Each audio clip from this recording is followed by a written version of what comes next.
The U.S. Navy and regional allies have reportedly noticed an increase in Chinese radio queries to foreign ships and planes operating in the South China Sea, some said to be less than friendly, and others actually threatening.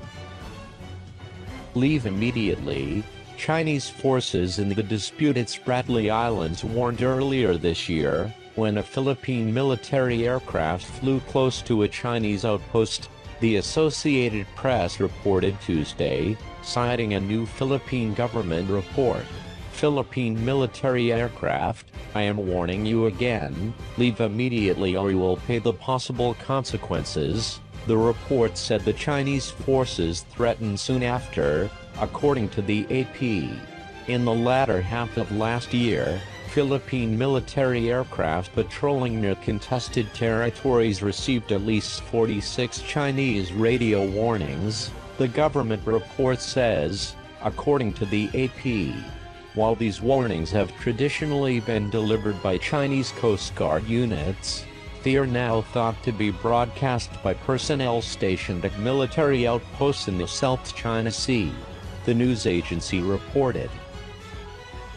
Our ships and aircraft have observed an increase in radio queries that appear to originate from new land-based facilities in the South China Sea, Commander Clay Doss, a representative for the U.S. 7th Fleet, told the AP. These communications do not affect our operations, he added, noting that when communications with foreign militaries are unprofessional, those issues are addressed by appropriate diplomatic and military channels. The Philippine military tends to carry on with its activities. They do that because of their claim to that area, and we have a standard response and proceed with what we're doing. Philippine Air Force Chief Lieutenant General Galileo Gerard Rio Quintanar Jr. told the AP. Though an international arbitration tribunal sought to discredit China's claims to the South China Sea 2 years ago, China has continued to strengthen its position in the Flashpoint region.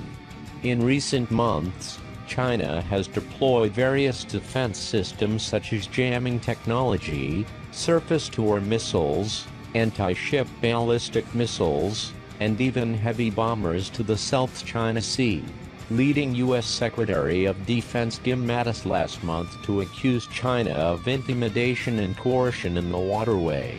Beijing, however, argues that it has a right to defend its sovereign territory, especially considering the increased frequency of U.S. Navy freedom of navigation operations in the area. It has conducted more than half a dozen since the start of the Trump administration.